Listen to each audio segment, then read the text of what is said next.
দেশের পুলিশ প্রশাসনে এক নজিরবিহীন ও বড় ধরনের শুদ্ধি অভিযান। ২০১৮ সালে একাদশ জাতীয় সংসদ নির্বাচনে রাতের ভোটের কারিগর হিসেবে পরিচিত ২০তম ব্যাচের অন্তত ৩৩ জন পুলিশ সুপার বা এসপি পদমর্যাদার কর্মকর্তাকে বাধ্যতামূলক অবসরে পাঠাচ্ছে সরকার। তাদের চাকরির বয়স ২৫ পূর্ণ হওয়ায় বিতর্কিত নির্বাচনে বিশেষ ভূমিকা ও জুলাই গণ অভ্যুত্থান বিরোধী কর্মকাণ্ডের জন্য অবসরে পাঠানোর সিদ্ধান্ত নিয়েছে সরকার। শিগগিরই এ বিষয়ে প্রজ্ঞাপন জারি করবে স্বরাষ্ট্র মন্ত্রণালয়। এছাড়া ওই সময় বিভিন্ন জেলার দায়িত্বে থাকা অন্তত ৩৩ জন ডিসি বা জেলা প্রশাসককেও বাধ্যতামূলক অবসরে পাঠানো হতে পারে।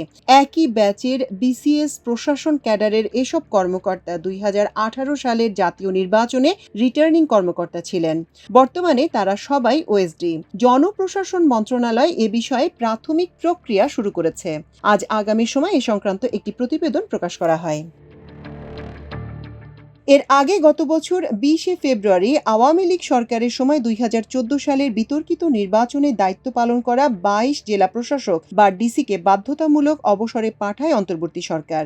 এর একদিন পরই নিজের ফেসবুক আইডিতে দেয়া এক পোস্টে তৎকালীন স্থানীয় সরকার ও যুব ও ক্রীড়া উপদেষ্টা আসিফ মাহমুদ সজীব ভূঁইয়া লিখেছেন, ২০১৮ সালে রাতের ভোটের নির্বাচনে ৬৪ জেলার দায়িত্বে থাকা এসপিদেরও বাধ্যতামূলক অবসরে পাঠানো হবে।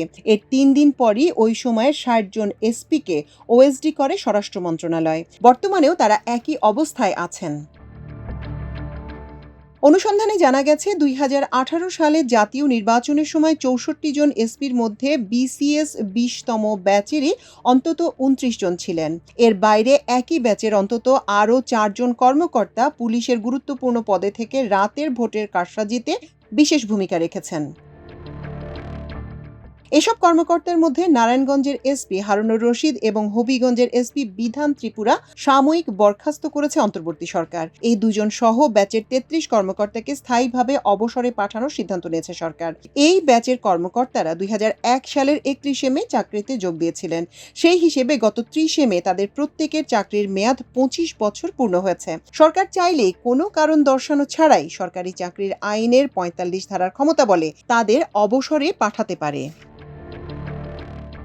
চাকরি হারানোর তালিকায় আলোচিত যেসব পুলিশ কর্মকর্তা রয়েছেন তারা হলেন শাহ মিজান শফিউর রহমান। ২০১৮ সালের নির্বাচনের সময় তিনি ঢাকা জেলার এসপি ছিলেন। এরপর ৫ই আগস্ট রাজনৈতিক পট পরিবর্তনের আগ পর্যন্ত সিলেট রেঞ্জের ডিআইজি। হারুনুর রশিদ। আওয়ামী লীগ সরকারের আমলে ব্যাপক আলোচিত কর্মকর্তা ছিলেন মোহাম্মদ হারুনুর রশিদ। নির্বাচনের সময় তিনি নারায়ণগঞ্জ জেলার এসপি ছিলেন। ২০১১ সালে তৎকালীন বিরোধী দলীয় চিফ হুইপ জয়নুল আবেদিন ফারুককে লাঠি পেটা করে ব্যাপক আলোচনায় আসেন। ২০২১ সালে পদোন্নতি পেয়ে হন অতিরিক্ত ডিআইজি। ঢাকা মহানগর গোয়েন্দা পুলিশে যোগ দেন যুগ্ম কমিশনার হিসেবে। জুলাই বিপ্লবের সময় ৬ সমন্বয়ককে ডিবি কার্যালয়ে আটকে রাখার ঘটনায় তাকে বদলি করে ডিএমপি সদর দপ্তরে। দায়িত্ব দেয়া হয় অতিরিক্ত কমিশনার ক্রাইম অ্যান্ড অ্যাপস হিসেবে। রাজনৈতিক পট পরিবর্তনের পর থেকে তিনি পলাতক। তাকে সাময়িক বরখাস্ত করা হয়েছে। সৈয়দ নুরুল ইসলাম। নির্বাচনের সময় কুমিল্লা জেলার এসপি ছিলেন সৈয়দ নুরুল ইসলাম। জুলাই আগস্টে ছাত্র জনতার আন্দোলনের সময় তিনি ছিলেন ঢাকা রেঞ্জের ডিআইজি। রাজনৈতিক পট পরিবর্তনের পর তাকে পুলিশ একাডেমি সারদায় সংযুক্ত করা হয়েছে। জিহাদুল কবির। ২০১৮ সালে নির্বাচনকালীন জিহাদুল কবির ছিলেন চাঁদপুর জেলার এসপি। ওএসডি হওয়ার আগ পর্যন্ত ডিআইজি হিসেবে পুলিশের ব্যুরো অফ ইনভেস্টিগেশন ঢাকায় কর্মরত ছিলেন। ছাত্র জনতার আন্দোলনের সময় তিনি বরিশাল মহানগর পুলিশের কমিশনার ছিলেন। মিরাজউদ্দিন আহমেদ। ২০১৮ সালে নির্বাচনের সময় নরসিংদীর এসপি ছিলেন মিরাজউদ্দিন আহমেদ। ওএসডি হওয়ার আগ পর্যন্ত ডিআইজি হিসেবে রেলওয়ে পুলিশে সংযুক্ত ছিলেন।